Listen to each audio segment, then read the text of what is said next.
Petikan Alkitab untuk khotbah adalah daripada Kejadian 2 ayat 19 hingga 23. Lalu daripada tanah Tuhan Allah membentuk segala binatang di padang dan segala burung di udara dan membawa semua megas tua itu kepada manusia untuk melihat bagaimana manusia itu menamai setiapnya. Apapun nama yang diberikan manusia itu kepada setiap megas tua dan unggas, itulah menjadi namanya. Maka manusia itu menamakan segala ternakan, burung-burung di udara dan segala binatang di padang. Namun begitu bagi dirinya sendiri manusia itu tiada seorang pun penolong yang sepadan baginya. Maka Tuhan Allah membuat manusia itu tertidur dengan lena. Dan sewaktu itulah dia mengambil tulang rusuknya, lalu menutup ruang lama tulang itu dengan daging. Daripada tiang rusuk yang diambilnya daripada manusia itu, Tuhan Allah membentuk seorang perempuan lalu membawanya kepada manusia itu. Berkata manusia itu, ini dia, tulang daripada tulangku dan daging daripada dagingku. Dia akan dipanggil perempuan kerana dia diambil daripada lelaki. 샬롬 성가대 찬양과 니시 오케스트라의 연주가 있겠습니다. 사랑하는 성도 여러분, Saudara dan saudari yang saya kasih dalam Tuhan Yesus, semua anggota Mamin dari Gereja Cawangan dan Gereja Tempatan, penonton GCN dan semua anak Tuhan yang menghadiri ibadah ini dalam talian. Inilah penjelasan tentang Kejadian, sesi ke-65. Dalam khotbah yang lalu saya telah menerangkan separuh pertama Kejadian 2 ayat 19. Tuhan tidak membentuk binatang satu persatu daripada debu tanah seperti mana dia mencipta manusia. Tuhan juga membentuk binatang daripada tanah, tetapi dia melakukannya melalui perintah firman-Nya. Cara ini berbeza daripada cara Tuhan membentuk manusia. Tuhan tidak membentuk binatang satu demi satu seperti dia membentuk Adam. Apabila Tuhan memberikan perintah dengan firman-Nya, setiap makhluk diciptakan daripada campuran tanah dan air mengikut pelan tindakan.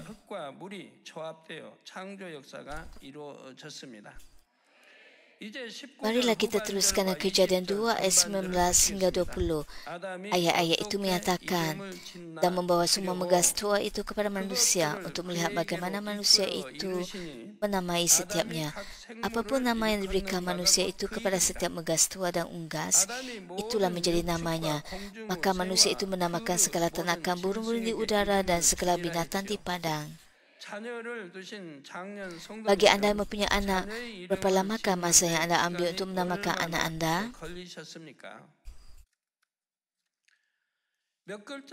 Anda mungkin telah memikirkannya dan serius untuk memberikan nama yang baik.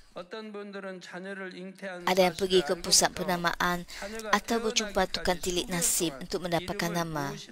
Kadang-kadang datuk kepada anak tersebut yang akan menamakannya. Ada juga yang mengambil masa beberapa bulan memikirkan nama yang sesuai sejak bayi itu dalam kandungan. Ada juga yang meminta nasihat pakar penamaan sejak awal.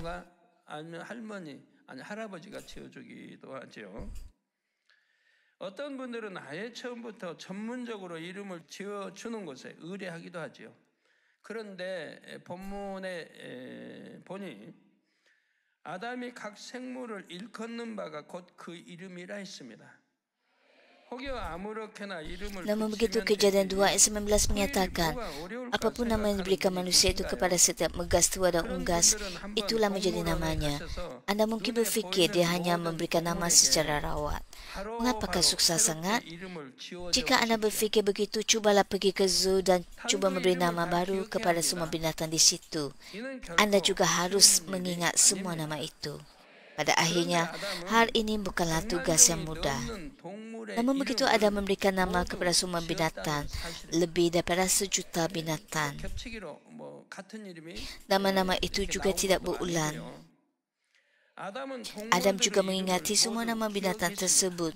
Hal ini dapat berlaku hanya kerana 아버지 Adam telah menerima 하나님으로부터 pengetahuan dan 뛰어난 hikmah 지식과 지혜를 yang luar 받았기 biasa daripada 때문에 Tuhan Bapa. 가능한 일이었지요. Adam tidak menjadi 아담 bijaksana dengan 스스로 usahanya sendiri. 지혜로워진 것이 아닙니다. Tuhanlah yang memberikan kuasa dan autoriti 하나님께서 kepada Adam. 아담에게 권세와 Dan kuasa 권능을 serta autoriti 주셨는데 ini mengandungi 그 hikmah dan 안에는 pengetahuan. 지혜와 지식도 담겨 Adam 있었습니다. tidak hanya menamakan 아담은 binatang-binatang mengikut 동물들의 idea rawat. 이름을 아무렇게나 생각나는 대로 지은 게 아닙니다.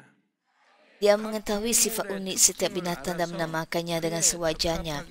Oleh itu, dia mampu mengingati semua nama bagi lebih daripada 1 juta binatang. 동물의 이름을 기억할 수 있었지요.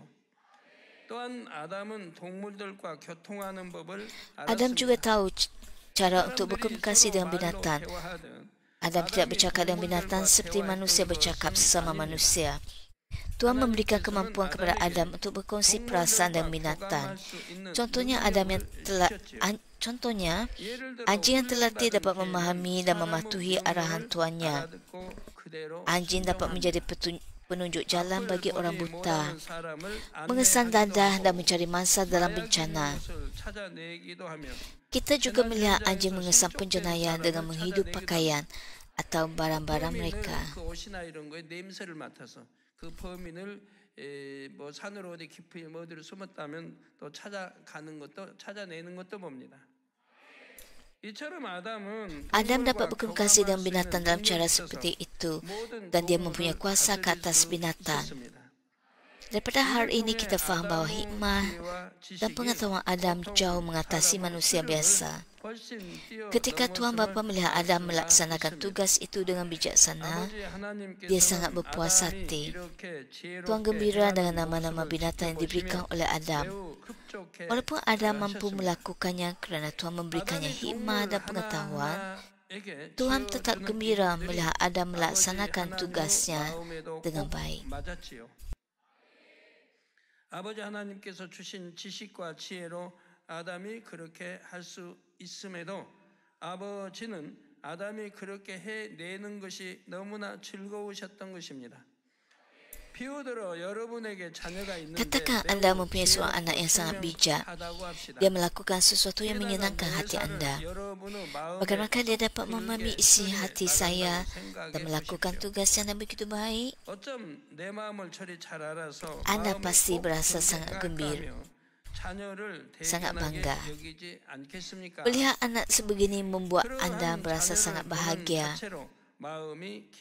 Begitulah juga Tuhan Bapa berasa sangat gembira melihat Adam mentaati firman-Nya. Dia sangat mengasihi Adam. 아버지 하나님의 마음에 맞게 행하는 것이 매우 흡족하셨지요. 그래서 아담을 심히 사랑하셨습니다. 사랑하는 성도 여러분, Saudara dan saudari saya kasih dalam Kristus, anda dan saya adalah anak-anak Tuhan. Yohanes 1 ayat 12 menyatakan, namun demikian dia memberikan hak menjadi anak Allah kepada mereka yang menerimanya dan percaya dalam namanya. 하나님의 자녀가 되는 권세를 주셨다 했습니다.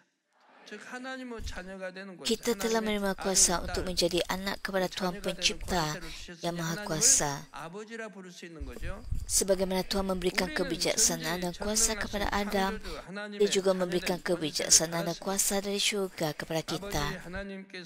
2 Tawarik 16 ayat 9 menyatakan, 우리에게도 하늘의 지혜와 능력을 주십니다. sesungguhnya mata Tuhan menjelajah seluruh bumi untuk memberikan kekuatan kepada orang yang tulus hati terhadapnya. 자기에게 향하는 자를 위하여 능력을 베푸시나니 했습니다. 전심으로 자기에게 Yakobus 1 ayat 5 menyatakan, 베푸신다. 전심으로. 야고보서 1장 5절에는 너희 중에 sekiranya seseorang di antaramu kurang bijaksana, dia haruslah berdoa kepada Allah supaya mengurniakan kebijaksanaan kepadanya, kerana Allah memberi dengan murah hati kepada semua orang tanpa memandang kesalahan mereka. Tuhan Bapa mahu anak-anaknya beriman untuk mencari hikmah dan kuasa dari syurga. Namun begitu hanya orang yang dianggap layak menurut keadilan akan menerima hikmah dan kuasa. dari syurga. 그러나 공의에 합당한 사람만이 하늘의 능력과 지혜를 받을 수가 Tuhan 있습니다. bekerja dan tepat mengikut 하나님은 keadilan. 공의에서 정확하게 역사하십니다. Oleh itu, dia bekerja selaras dengan keadilan. 역사를 하신다 이 Di 말. dalam dunia rohani, kuasa iaitu keupayaan 영어 세계에서 힘, 곧 diberikan 능력은 kepada orang yang telah 죄를 meninggalkan 버리고 dosa dan menjadi 성결된 kudus. 만큼 임하지요. 또한 야고보서 Selain 3장 itu, Yakobus 3 ayat 17 17 menyatakan bahawa seseorang itu mestilah murni dahulu untuk menerima kebijaksanaan yang berasal dari syurga. Sudah tentu sebelum anda menjadi kudus sepenuhnya, jika anda memintanya dan sungguh-sungguh, anda dapat menerima kuasa dan hikmah pada tahap kurnia seperti yang diterangkan dalam 1 Korintus 12. Namun begitu, kuasa dan hikmah yang diberikan sebagai kurnia itu adalah tidak lengkap dan tidak sempurna. Oleh sebab orang telah dikuduskan tidak mempunyai niat jahat atau hati yang berubah-ubah, mereka menggunakan kuasa dan hikmah dari syurga semata-mata untuk kemuliaan Tuhan. Tuhan Bapa juga mengetahui hal ini, lalu dia dapat mempercayai anak-anak yang telah dikuduskan ini dan memberikan kuasa dan hikmah kepada mereka. 성결된 자녀가 능력과 지혜를 구하면 믿고 주실 수 있지요. 하나님 앞에 쓰임 받으려면 성결되지 않으면 Jika anda mahu digunakan oleh Tuhan, anda mesti menjadi kudus. Hari ini juga berkait rapat dengan keselamatan dan masuk ke syurga. Semasa kita dipupuk di dunia ini, kita mesti meninggalkan segala bentuk kejahatan dan mencapai kekudusan. Oleh itu, apabila seorang anak yang telah dikuduskan memohon kuasa dan hikmah, Tuhan akan memberikannya. 하나님께서 아담에게 큰 권세와 능력 Sebab Tuhan memberikan kuasa, autoriti dan hikmah yang besar kepada Adam adalah kerana pada masa itu Adam tidak mempunyai sebarang kejahatan dalam dirinya. Tuhan Bapa menginginkan anak-anaknya mencapai hati yang tiada kejahatan, hanya penuh dengan kebaikan. Dia mahu mereka meminta hikmah dan kuasa dari syurga dengan berani. Tuhan Bapa akan menjawab doa mereka seolah-olah dia sedang menanti-nantikan mereka untuk membuat permintaan itu. Jika anda tidak kudus tetapi menginginkan kuasa atau kemampuan daripada Tuhan, anda tidak sepatutnya berdoa untuk hal itu. Jika anda menerimanya dalam keadaan itu, anda akan menjadi sombong. Oleh itu, memasuki iman roh merupakan keutamaan. Dengan demikian, anda akan digunakan dengan berharga oleh Tuhan. Dan hal itu akan menjadi kekuatan bagi anda untuk menyelamatkan banyak jiwa. Tambahan pula untuk menerima kuasa daripada Tuhan memerlukan doa yang banyak, lebih mendalam dan lebih bersungguh-sungguh berbanding dengan orang lain, serta kasih yang membara terhadap jiwa-jiwa dan iman yang besar untuk membina kerajaan Tuhan. Tuhan sangat berkenan dan gembira apabila anak-anaknya menggunakan hikmah dan kemampuan mereka untuk melakukan kerja baik bagi kerajaannya dan memuliakan namanya. 영광을 돌리면 참으로 기뻐하시고 즐거워하십니다. Walaupun Adam mempunyai kuasa dan hikmah yang besar, dia tetap tergoda oleh iblis kerana dia belum mempunyai kesedaran yang sebenar tentang relativiti. Sebaliknya, anak Tuhan yang telah mengalami relativiti dan menjadi roh penuh tidak akan berubah tidak kira sebesar manapun kuasa yang diberikan. Oleh itu, Tuhan Bapa lebih berkenan apabila dia menerima kemuliaan daripada anak-anaknya yang telah mencapai tahap hati roh penuh berbanding dengan Adam yang tinggal di Taman Eden. Saya berharap anda benar-benar memahami hakikat ini dan berusaha untuk segera mencapai iman roh penuh. Saya juga berharap anda dengan berani mencari dan menerima kuasa, autoriti dan kebijaksanaan dari syurga agar anda dapat memberikan kemuliaan besar kepada Tuhan Bapa.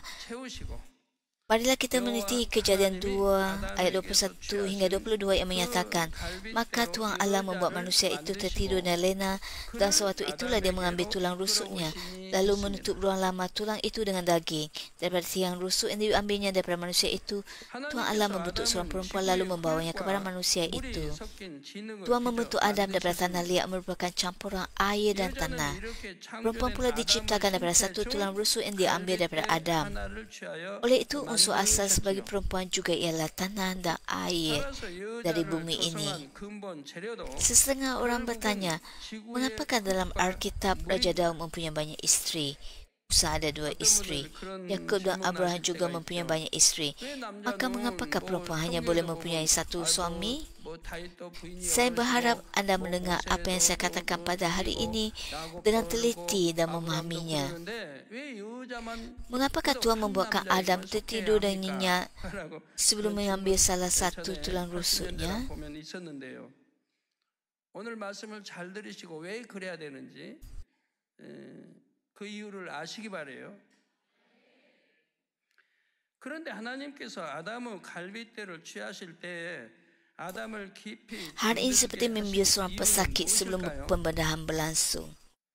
Di bawah bius, seseorang tidak berasa sakit walaupun kulit dan tulangnya dipotong.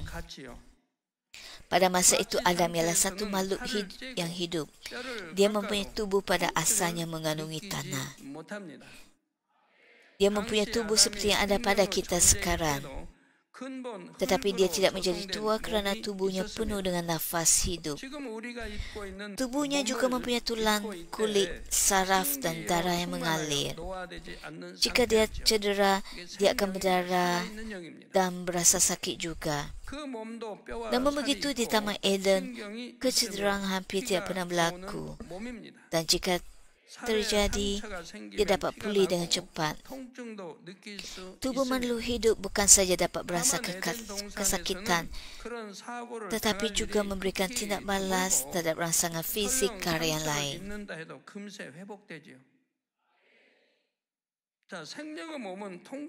Dalam situasi perempuan, dia dapat berasa sedikit kesakitan ketika melahirkan anak. Oleh itu, Alkitab mengatakan bahawa kesakitan itu dilipat gandakan selepas Hawa melakukan dosa. Hari ini tidak bermaksud bahawa manusia mula berasa kesakitan hanya selepas saat itu. Kesakitan dilipat gandakan menunjukkan bahawa memang sudah ada kesakitan dalam proses melahirkan anak sebelum Adam dan Hawa diusir dari Taman Eden. Dalam erti kata lain, sebelum Hawa memakan buah daripada pokok pengetahuan mengenai perkara yang baik dan yang jahat, sudah ada kesakitan. Tetapi selepas itu, kesakitan melahirkan anak bertambah. Kesakitan itu bukanlah sesuatu yang serius atau terlalu ekstrim, seperti apabila kulit dan tulang terluka. Tubuh makhluk yang hidup dapat merasakan perubahan yang berlaku pada tubuhnya. Sebagai contoh, apabila pelvis perempuan terbuka, secara semula jadi dia akan merasakan perubahan itu, bukan?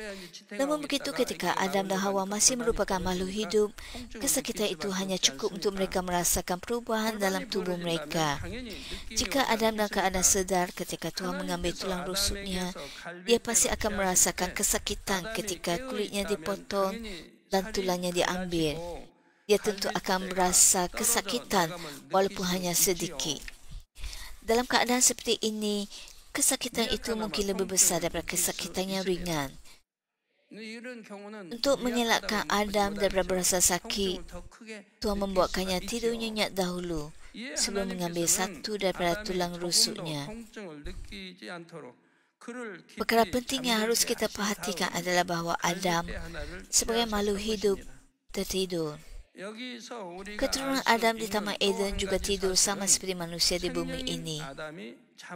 Mereka juga berehat ketika tidur. Sudah tentu mereka tidak perlu tidur berjam-jam pada setiap hari seperti manusia di dunia ini. Tidur seketika sudah mencukupi bagi mereka untuk mendapatkan rehat sepenuhnya.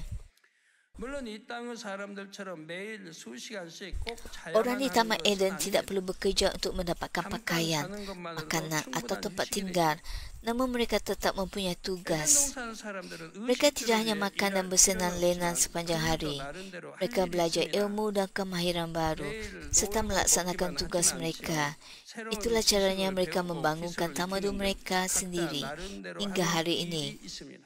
Oleh itu dari semasa ke 그래서 semasa mereka juga 오늘날까지 berehat 그들의 dan tidur. 문명을 계속 발전시켜 왔지요. Mengapakah Tuhan memilih tulang rusuk Adam untuk menciptakan 따라서 perempuan? 때를 따라 쉬기도 하고 잠을 Kehendak 자기도 Tuhan terkandung 하는 dalam 것입니다. hal ini. 네, 굳이 아담의 신체 중에서 갈빗대를 취하여 여자를 만드셨을까요? 여기엔 하나님의 뜻이 담겨 있습니다. 갈빗대는 Dalam 인체 struktur tubuh 구조상 manusia, 중심부에 rusuk 있으며 terletak di tengah 심장, 폐, 위, di tengah tubuh 장 등 manusia dan ia 중요한 melindungi organ 장기를 penting seperti 보호하는 jantung, 역할을 paru-paru 합니다. dan perut. Walaupun tubuh 몸이 menerima hentakan yang 외부로부터 kuat, 강한 rusuk 충격을 membantu 받아도 menyerap hentakan tersebut. 갈빗뼈가 충격을 Walaupun tulang rusuk patah, 완화시켜주지요. organ-organ lain tetap dapat 그래서 dilindungi. 갈빗뼈는 부러지더라도 Begitu juga dengan tulang yang melindungi 자기들은 otak. 보호를 Ia 받게 melindungi 됩니다. otak daripada 큰 hentakan. 충격을 받아 Namun begitu, 갈빗뼈 hentakan yang 부러져도 terlalu kuat 장기들이 boleh 보호를 menyebabkan 받아요. 이 tengkorak 갈빗뼈 retak atau 때문에. pecah. 머리도 그렇죠. 머리를 둘러서 Ketika 이렇게 Tuhan 뼈, menciptakan manusia, 이게 Dia 있기 때문에 mempertimbangkan 큰 semua 충격을 hal 받아요. ini 그 dalam 뼈 때문에 perancangannya. 뇌가 지킴받는 거 볼 수가 있습니다. 너무 크게 충격받으면 이제 머리가 깨지죠. 금이 가죠. 그러게. 아버지 하나님께서는 사람을 창조하실 때 이런 점까지 다 고려하여 설계하셨지요. 하나님께서 여자를 갈빗대로 지으신 이유는 Tuhan menciptakan perempuan daripada tulang rusuk lelaki kerana Dia ingin menunjukkan bahawa perempuan adalah sepenting tulang rusuk. Perempuan sebagai penolong yang sepadan ialah makhluk yang tidak dapat dipisahkan daripada lelaki dan memainkan peranan yang penting. Adam memahami kehendak Tuhan ini. Oleh itu, apabila dia melihat Hawa, dia berkata dalam Kejadian 2 ayat 23, 하나님께서 지어주신 하와를 보고 이는 내 뼈 ini 중에 dia, 뼈요, 살 tulang 중에 daripada 살이라 tulangku dan 고백할 daging 수 daripada 있었지요. dagingku. 따라서 Oleh itu, 남편들이 para suami, 성도님들은 bagaimanakah anda harus 아내를 melayani 어떻게 isteri anda? 대해야 하겠습니까? Anda harus mengasihi dan menjaga isteri anda seperti tubuh anda sendiri.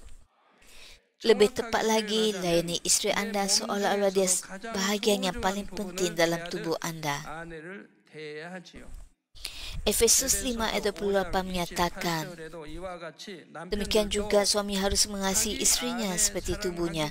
Laki yang mengasihi istrinya itu mengasihi dirinya sendiri. 아내 사랑하기를 자기 몸같이 사랑할지니 자기 아내를 사랑하는 자는 자기를 사랑하는 것이라 말씀했습니다. Oleh sebab perempuan diciptakan daripada lelaki, maka suami yang mengasihi istrinya adalah seperti mengasihi dirinya sendiri. Berapa banyak orang mencederakan diri mereka sendiri, menikam diri, memukul atau melukakan diri sendiri dengan pisau? Semua orang mengasihi diri mereka sendiri. 칼로 목을 베려고 이어보라고 누가 그러겠어요? 자기 아내도 자기 몸 사랑하듯 사랑해야 Para suami harus mengasihi isteri anda sebagaimana anda mengasihi tubuh sendiri. Jika tubuh anda sakit, isteri anda akan lebih terasa sakit kerana dia adalah perempuan. Jangan sesekali memukul, menindas atau menganiaya isteri anda. Efesus 5 ayat 25 menyatakan, suami kasihilah istrimu sebagaimana Kristus mengasihi jemaah dan menyerahkan dirinya untuk jemaah.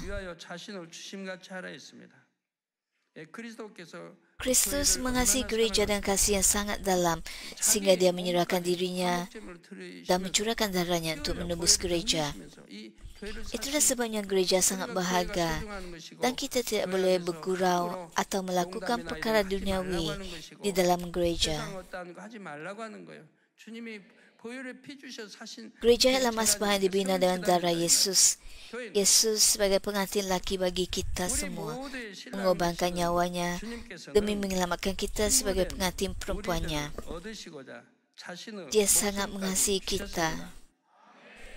그처럼 우리를 Alkitab menggesa para 사랑해 suami 주십시오. supaya mempelajari kasih 남편들은 이러한 Yesus 주님의 사랑을 dan 본받아 자기 mengasihi istri 아내를 mereka. 사랑하라 1 Petrus 3 ayat 말씀하십니다. 7 menyatakan, 베드로전서 3장 7절에는 suami kamu juga hendaklah hidup bersama istrimu dengan sikap mengerti.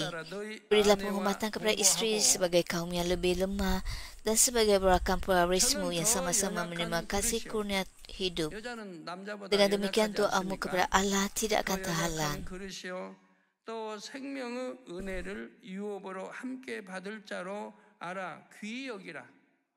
아멘. 귀히 여기라. Ayat ini menegaskan bahawa suami mesti menghargai isteri.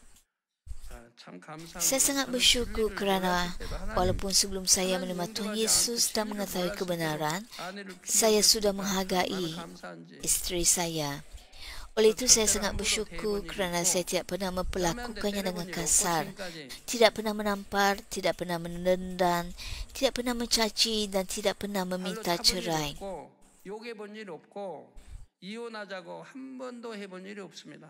Namun begitu kini banyak pasangan cepat berkata mahu berpisah atau bercerai. Sebelum berkahwin, lelaki itu begitu mencintai istrinya sampai berasa tidak dapat hidup tanpanya. Mengapakah mereka berubah selepas berkahwin? Wahai suami, Anda harus menghargai istri Anda. 아내도 마찬가지고. 왜 변질됩니까? Jangan merosakkan kedamaian rumah tangga, jangan bertengkar atau berbalah dengannya. Kasihilah dia seperti Anda mengasihi tubuh Anda sendiri. Jika tidak, Tuhan tidak akan mendengar doa Anda. Isteri ialah makhluk yang paling penting bagi suami dan dia lebih lemah. Oleh itu, apabila seorang suami mengasihi istrinya seperti dirinya sendiri, Tuhan akan berkenan dengannya dan dia akan menjawab doanya. Kolose 3 ayat 19 menyatakan, suami kasihlah istrimu dan jangan berlaku keras terhadapnya. Jika seorang suami melihat istrinya sebagai tulang daripada tulangku dan daging daripada dagingku, bagaimana mungkin dia mengusahakan istrinya atau melukakan hatinya? 따라서 남편이 아내를 자기 몸처럼 사랑할 때에 하나님께서는 그 모습을 흡족하게 바라보시며 그런 남편의 기도를 들으신다는 사실입니다. Kolose 3 ayat 19 menyatakan, suami kasihlah istrimu dan jangan berlaku keras terhadapnya. Jika seorang suami melihat istrinya sebagai tulang daripada tulangku dan daging daripada dagingku, bagaimana mungkin dia menyusahkan istrinya atau melukakan hatinya?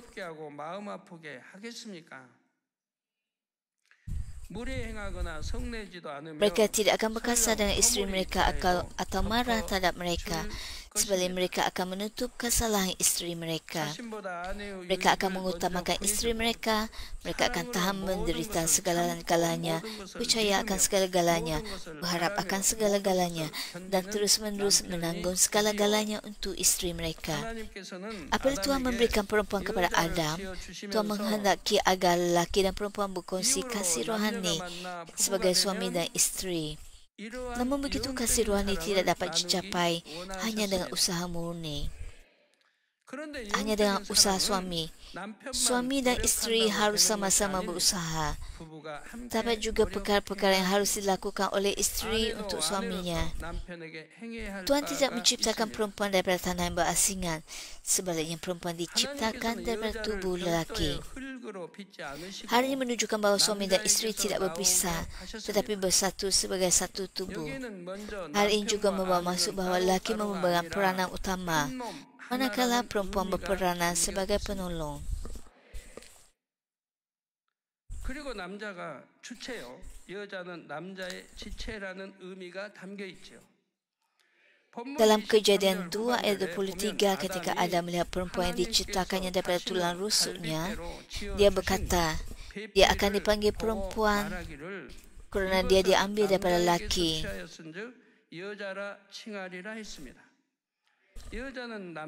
Perempuan diciptakan daripada lelaki dan lelaki jugalah yang menamakan dia perempuan. Dari sini kita dapat melihat dengan jelas siapa yang datang dahulu dan siapa yang menjadi fokus utama. 1 Korintus 11 ayat 7 hingga 9 menyatakan, 남자는 Seorang lelaki tidak patut 하나님의 menudung 형상과 kepalanya kerana dia 영광이니 mencerminkan dan 그 memuliakan Allah. 머리에 마땅히 Tetapi 쓰지 perempuan adalah kemuliaan 않거니와 lelaki. 여자는 Lelaki tidak berasal 남자의 daripada perempuan, tetapi 영광이니라. perempuan berasal daripada lelaki. Begitu juga lelaki tidak dicipta untuk perempuan, 남자가 tetapi 여자에게서 perempuan 난 것이 dicipta untuk 아니요 lelaki.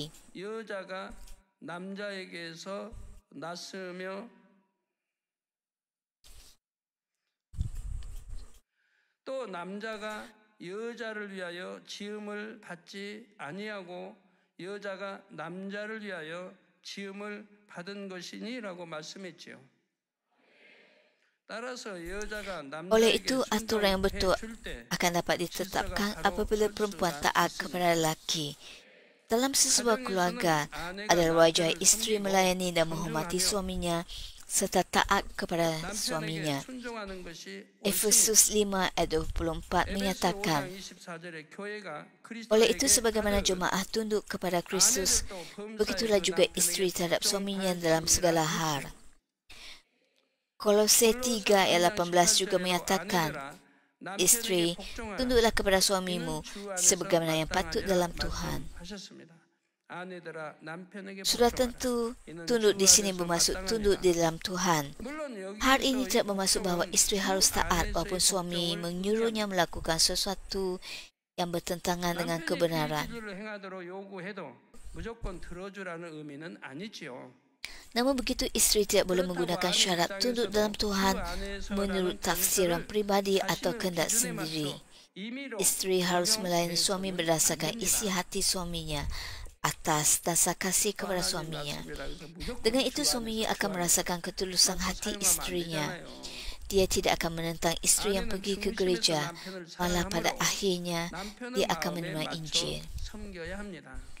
Jika isteri melayani suaminya dengan kebaikan seperti yang dimiliki oleh Maria Magdalena, walau sekeras manapun hati suami itu, besar kemungkinan hati suami akan luluh.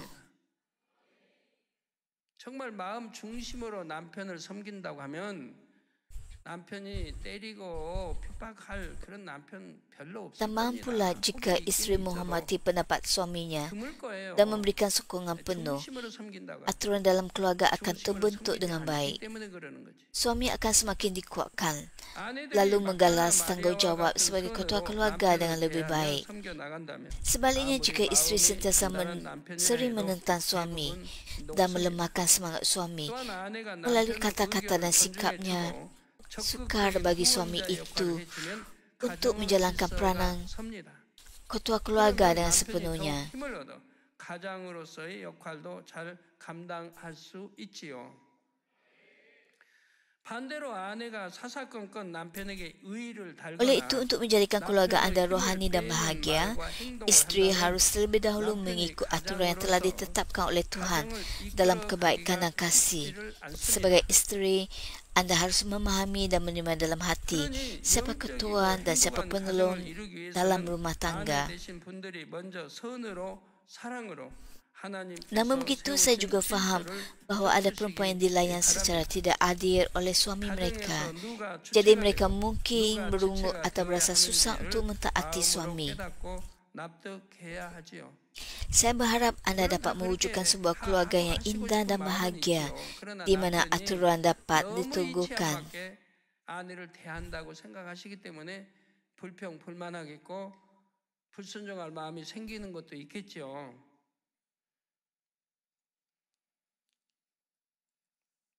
자, 그래서 질서가 잘 잡힌 아름답고 행복한 가정을 이루시기를 바랍니다. Di gereja juga terdapat aturan antara lelaki dan perempuan. Dalam setiap urusan gereja, bukan saja aturan secara jasmani, tetapi juga aturan rohani harus ditetapkan dengan baik. Apabila aturan jasmani dan rohani harmoni, kejatuhan dapat dicapai dengan indah. Apabila setiap orang saling melayani, menghormati dan mentaati dalam aturan yang ditetapkan, kerajaan Tuhan dapat ditegakkan dengan teguh. Namun begitu, ketika Tuhan menetapkan aturan antara lelaki dan perempuan, Tuhan menjadikan lelaki sebagai ketua. Jika seorang lelaki dan perempuan kedua-duanya kudus dan masuk iman roh pada masa yang sama, adalah baik jika lelaki menjadi ketua. Jika anda membaca Alkitab, anda dapat melihat bahawa semua Nabi yang menyatakan kuasa Tuhan ialah lelaki. Sudah tentu Deborah ialah seorang perempuan, tetapi dia digunakan sebagai hakim, dan Esther pula menyelamatkan bangsanya daripada kehancuran.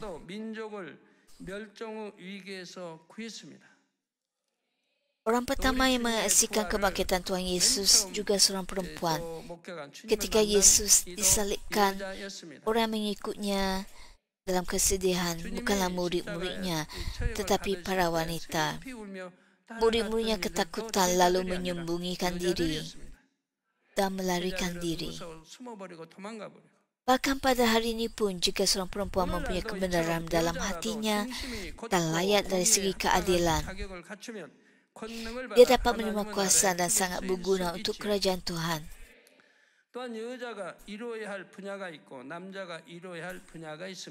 Selain itu, terdapat perkara yang patut dilakukan oleh perempuan dan juga perkara yang harus dilakukan oleh lelaki.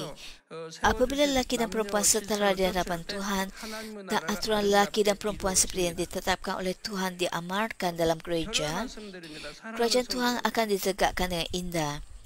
Saudara-saudari yang saya kasih dalam Kristus, dalam khotbah ini kita telah meneliti bagaimana Adam menamakan semua binatang dengan hikmah yang diberikan oleh Tuhan.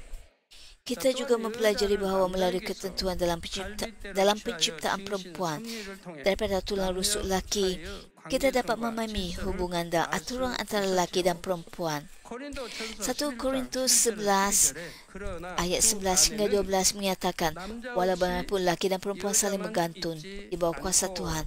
Sebagaimana perempuan berasal daripada lelaki, maka lelaki pula lahir melalui perempuan. Segala-galanya daripada Allah. 여자가 남자에게서 난 것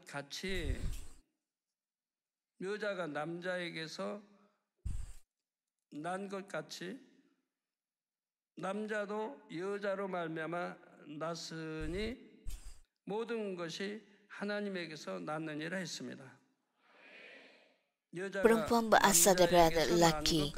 Sama seperti Tuhan menciptakan Adam dengan satu tujuan, Tuhan juga menciptakan perempuan dengan satu tujuan yang pasti.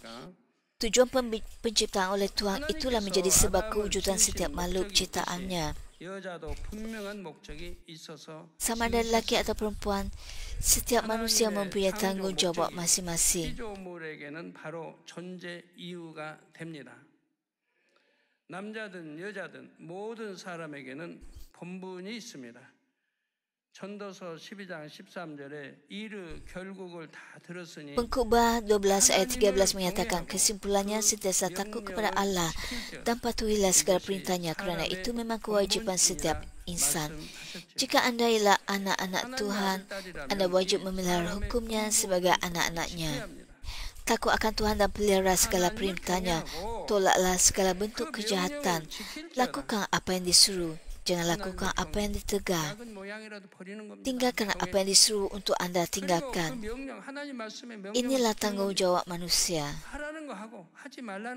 Inilah tujuan asal penciptaan oleh Tuhan terhadap anak-anaknya. 이것이 사람의 본분, 하나님이 창조하신 원래 목적, 사람, 하나님의 자녀들. 이 본분이라 이 말입니다. Saya menyuruh anda untuk memahami dengan mendalam dalam hati anda bagaimana pencipta kita menjadi Tuhan Bapa kita melalui siri khotbah penjelasan tentang kejadian ini. Semoga anda semua hormat dan takut akan Tuhan dengan segenap hati anda dan menjadi anak-anaknya sejati yang membawa sukacita kepada Tuhan. Dalam nama Tuhan Yesus Kristus saya berdoa. Amin.